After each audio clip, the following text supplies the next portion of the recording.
प्रिय भाई और बहनों, आज का शुभ संदेश के लिए आप सभी को हम स्वागत करते हैं। तेरे नाम के लिए जिए हम, तेरे नाम के लिए जिए हम, तेरे नाम के लिए जिए हम, तेरे नाम के लिए जिए हम। तू बड़े मैं घटूं, मेरे जीवन से महिमा तुझे मिले। तू बड़े मैं घटूं,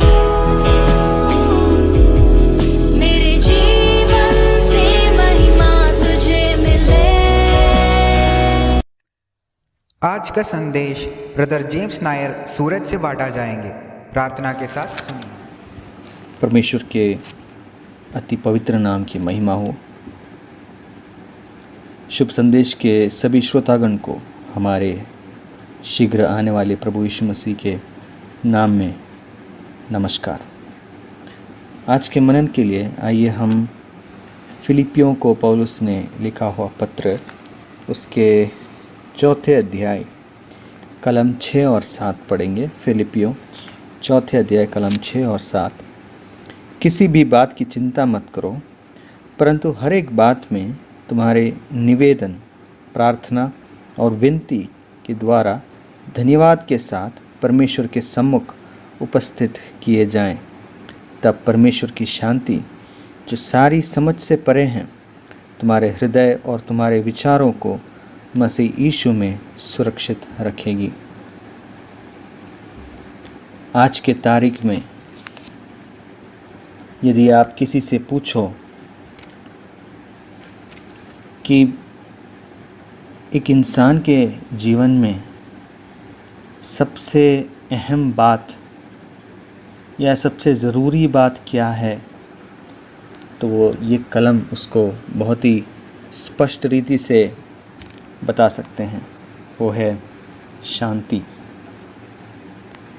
प्रेरित पौलुस अपने उस कारागृह के समय में दोनों हाथ और पांव बंदीगृह के जंजीरों में बंधा हुआ पौलुस फिलिपियों के कलीसिया को आनंदित होने के लिए, और उतना ही नहीं, प्रभु में सदा आनंदित होने के लिए बारंबार दोहराते हुए एक विषय को यहाँ पर हम देख सकते हैं। और यहाँ पर हमने देखा, ये कहते हैं कि किसी भी बात की चिंता मत करो।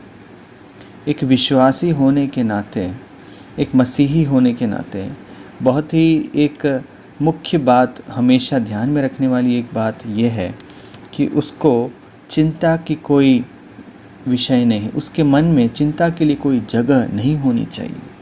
और पौलुस वही यहाँ पर दोहराते हैं कि चिंता मत करो, लेकिन हर एक बात में तुम्हारे निवेदन, प्रार्थना और विनती के द्वारा धन्यवाद के साथ परमेश्वर की उपस्थिति में सम्मुख उपस्थित किए जाएं। एक विश्वासी को क्यों चिंता नहीं करना है, हम पूछ सकते हैं। मनुष्य को चिंता करने की ज़रूरत है। चिंता का मतलब कि चिंता यानी कल क्या होगा, अगला समय क्या होगा मेरे साथ, ये है चिंता।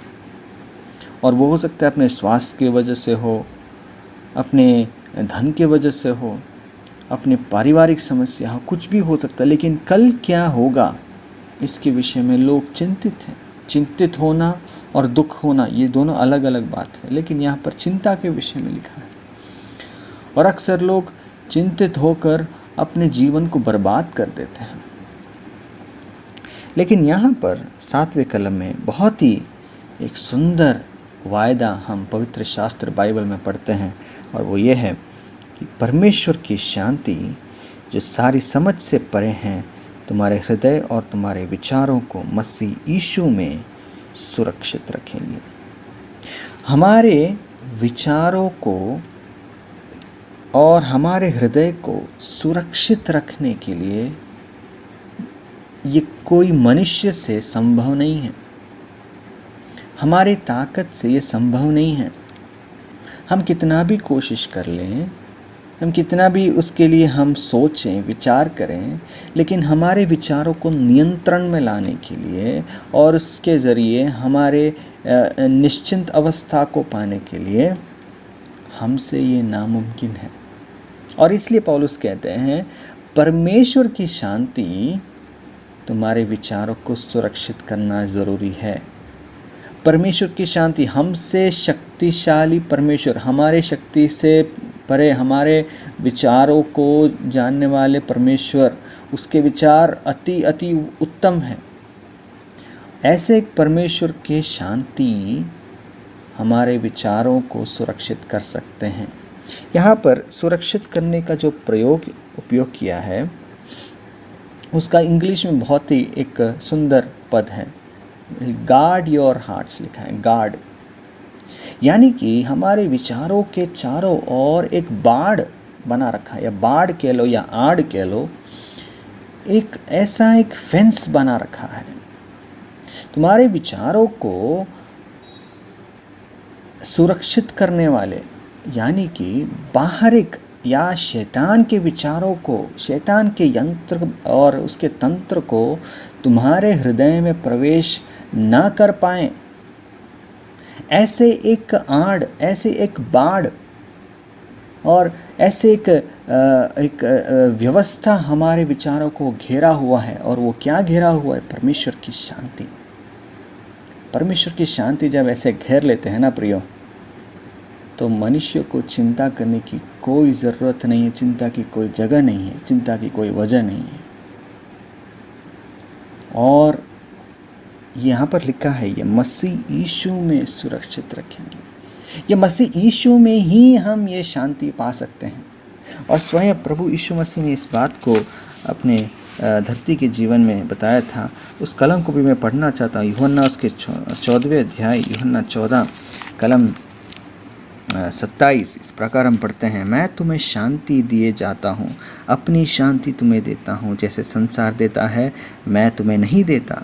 तुम्हारा मन व्याकुल ना हो और न डरे। परमेश्वर अपनी शांति उसके पुत्र प्रभु यीशु मसीह के द्वारा हमें देकर गए हैं। उसने हमें उस शांति को दे दिया है प्रियो, और वो अनंत काल की शांति है। एक क्षणिक शांति नहीं है, एक ऐसे शांति नहीं है जो 2 पैक दारू लगाने से या कुछ मूवी देखने से या कुछ ड्रग्स लेने से आपके अशांति को मिटा सकते नहीं। वो सब क्षणिक शांति है। लेकिन ये जो शांति है, जो परमेश्वर की शांति ने जो हमारे विचारों को सुरक्षित किया है, ताकि शैतान के यंत्र को, शैतान के उस तंत्र को, शैतान के विचारों को हमारे मन में प्रवेश ना करने पाए, हमारे विचार इधर उधर भटकने ना दे। इसके लिए उसने इस शांति को हमें दिया है प्रियो। जो भी मेरे सुनने वाले प्रिय भाई बहन इस शांति को पाए हैं, वो धन्य हैं, वो धन्य हैं। पत्रस अपनी पत्रिका में इस प्रकार कहते हैं कि सारी चिंता उस पर डाल दो, क्योंकि वो तुम्हारे लिए चिंता करता है। हमारे लिए चिंता करने वाले परमेश्वर हैं। वो हमारे सृष्टिकर्ता हैं। वो जानते हैं हमारे लिए क्या सही है, क्या गलत है। इसलिए हमें चिंता करने की कोई ज़रूरत नहीं है प्रियो। आज मेरे सुनने वाले कोई भाई बहन ऐसा है जो इस कोरोना के समय में चिंता से पीड़ित हैं और व्याकुल हैं, मेरे आपसे एक ही निवेदन है, आप चिंता न कीजिए। उस परमेश्वर की शांति पर आप सहारा लीजिए, उसके शरण में आइए प्रिय। अगर आपने इसके ऊपर विश्वास नहीं किया है, मसीह को अपने हृदय में कबूल कर लीजिए, उसको अंगीकार कर लीजिए। परमेश्वर की शांति जो सारे समझ के परे हैं, हमारे समझ के परे हैं। हम सोच नहीं सकते हैं, हम कैसे अपने आप को काबू करेंगे, हम सोच नहीं सकते, हमारे समझ के परे हैं। लेकिन उसकी जो समझ है, उसकी जो शांति है, वो इस सारे समझ के परे हैं, और वो हमारे विचारों को सुरक्षित रखेंगे और हम धन्य हो जाएंगे प्रियो। वो हमारे लिए चिंता करता है। आइए हम उसके शरण में आएँ और उससे हम आशीष पाएँ। उसके महान नाम की महिमा हो।